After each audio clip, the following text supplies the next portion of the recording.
For our first Black Smoke book, we traveled to the Basque Country, in search of inspiration, all the great tastes this region has to offer, and the best ingredients for a unique barbecue experience.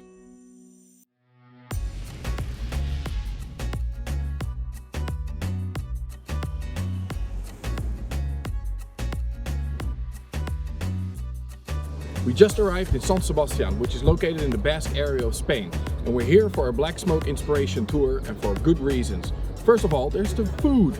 They showcase here that it's all about qualitative ingredients that they prepare in the most simple way, respecting the natural flavors of the ingredients itself. And since we're going to be doing a lot of cooking and a lot of eating and a lot of preparations, we brought our chef Vadim with us as well.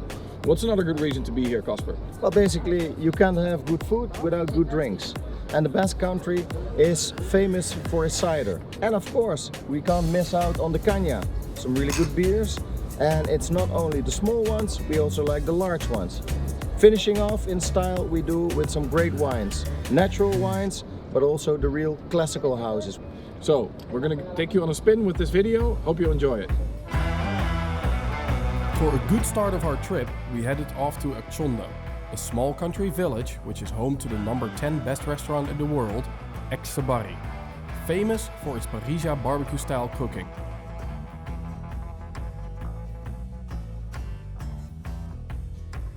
We hoped for the unique opportunity to talk to the chef and owner behind this incredible restaurant, Victor Argenzones.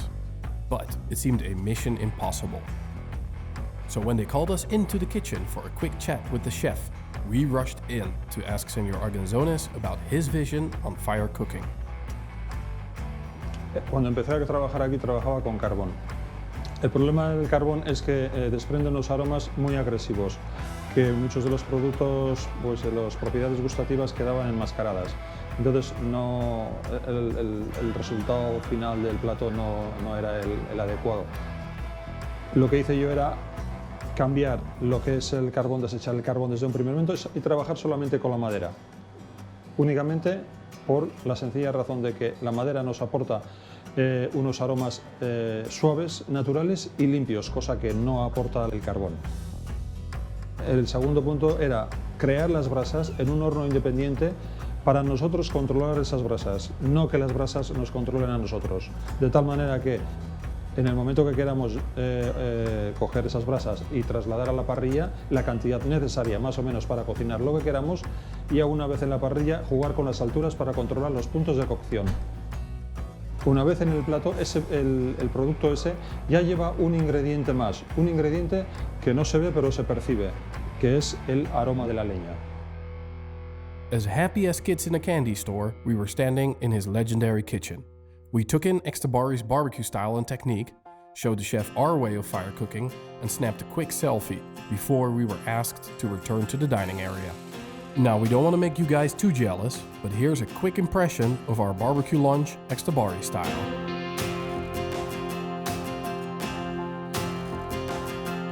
It's a good world, good world going bad.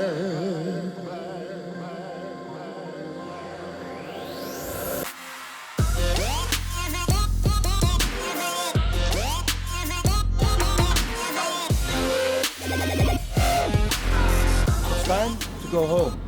It's time for a really good caña. Yes! After a lunch that lasted from 2 in the afternoon till 9 in the evening, we were ready to hit the famous nightlife of San Sebastian. On the hit list were some pinchos, cañas, and many other drinks.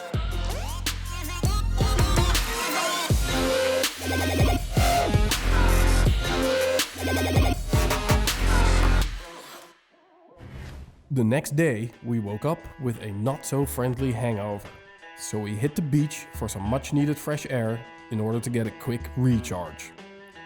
Afterwards, we jumped in the car and headed south for a hangover-killing lunch at Casa Julian, a family-owned restaurant that is famous for the small indoor parrilla loaded with thick steaks known as chuletón.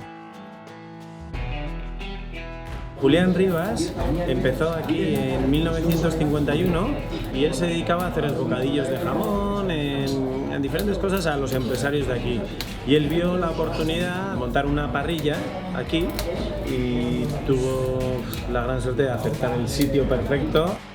Entonces él continuó con lo mismo y no ha cambiado absolutamente nada.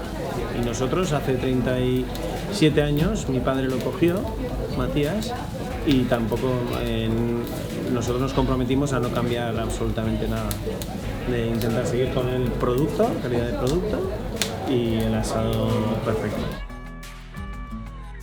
Utilizamos todo tipo de razas de vacas, ¿vale? Al final lo que nos importa es la unidad animal. Una de las cosas que nos diferencia del resto es la manera de asar. Lo hacemos con fuego. Utilizamos el fuego, es fuego controlado. Lo que queremos es mantener los jugos dentro de la carne, ¿vale? Y para eso lo que hacemos es una película por encima y otra por debajo. La sal es otra cosa que nos diferencia del resto. Nosotros ponemos la sal al principio. Si pusiéramos la sal al final, este tipo de sal no daría tiempo a que absorbiera toda la sal que necesita. Y luego eso sí, le quitamos muy bien la sal, porque es una sal muy gorda y al final al comer molestaría, ¿no? Si a ti te ponen un trozo de carne con sal encima, el sabor te lo da la sal, no te lo da la carne.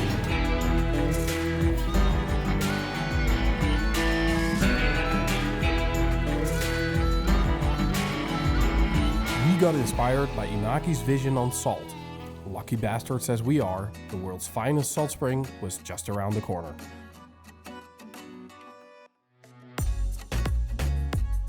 We're here in the valley of Añana. We're here for a good reason, and that's salt. Sale! Chefs from around the world admire this place for the traditional way of producing salt. They've been doing this for 7,000 years, and they drain it from a 200 million year old well. That's in here. We're here to discover all about it, so let's come with us. To retrieve the salt from the salt spring, the people of Añana have been using an incredible wooden construction and unchanged traditional methods. So, down here at the basins, you see the first forms of the fleur de sel. So it crystallized on the water, and the bassins where we are standing in now here will be a couple of hours later that you will see the same. And they scrape basically the fine fleur de sel from the bassin. That's the top salt that they are using. So this is the purest culinary salt that you can find in Spain. At the drying basins, we met with one of the longest working employees of the Añana Salt Spring. Llevo trabajando de salinero exactamente 51 años. Y la cantidad de sal que habrá pasado por mis manos y también por mi gente, unas 20.000 toneladas, 20 millones de kilos de sal. Estas sales son de un mar que estuvo hace 200 millones de años, el mar de Citis. Ese mar fue abandonando y nos dejó unas cantidades inmensas de sal abajo en la tierra. Y los ríos, las aguas subterráneas que pululan, que andan por abajo, han estado rozando esa masa salina y nos lo han sacado al exterior, al manantial de Santa Engracia. Estas aguas, estas mueras, estas aguas saladas, tienen una pureza increíble. No tiene que ver nada, por ejemplo, con las impurezas, entre comillas, de la sal marina. Petróleo, aceites, plásticos. Una es muy natural y una muera extraordinariamente ecológica, y la otra, pues, un poco de duda. After seeing and tasting the salt of Añana, it was time to get some well-deserved food and drinks. So we headed up north to Getaria, a small town at the Bay of Biscay. Basque area is more than just meat. We're right along the ocean, so obviously there's fish. Behind me is the city of Getaria, where you'll find the restaurant Elcano. It's famed by all chefs, and it's pronounced to be maybe even the world's best fish restaurant. Their house specialty is a whole grilled turbot. Time to find out. The first thing we saw when we arrived at Elcano was a big open grill on the side of the road. We quickly went inside, and while we were tasting our first courses, we met with Aitor Arregui. He's the owner of this legendary Michelin-starred restaurant. The most important thing is the fish and then the fire. But first the fish. I mean, it's not like when you make the desserts. that you is 2 more 2 more 2. This is mathematical. You grill emotional. We put the old fish with the skins, so you have to control to don't be so much fire, to don't burn, not so low fire, to not boil. A chef who is grilling now, he's first fisherman, 11 years, and then he came with us to grill. So it's more important to know the fish, because you are grilling the same size of the fish, one turbo for 1.5. And if this turbo is before making babies, it's more gelatinous. If they are in that season, they are drier. So you have to cook the same size, low or more. I mean, it's important the knowledge of the fish you are grilling. Wow, these guys know how to grill their fish. In the dining room, Idor gave us a mind-blowing tableside turbot training. Whilst breaking down the delicate fish and letting us taste all the different flavors and textures, he showered us with interesting fish facts we never knew before. Filled with tasty memories and inspiration, we headed out to get some groceries, so we finally could start cooking ourselves, black smoke style.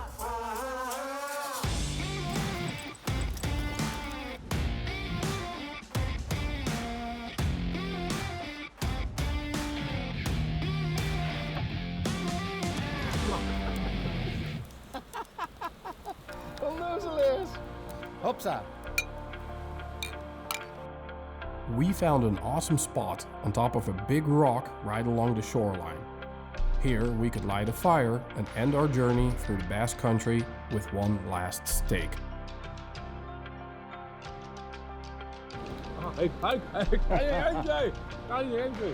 Caliente, caliente.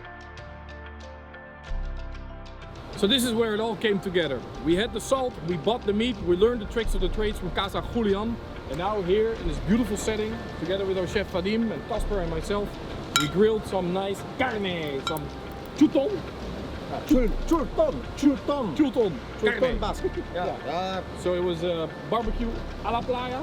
A la playa. A la playa. Just to finish off this beautiful day with this incredible sunset, we say, salud, amor, dinero e tiempo para gastarlo. Cheers.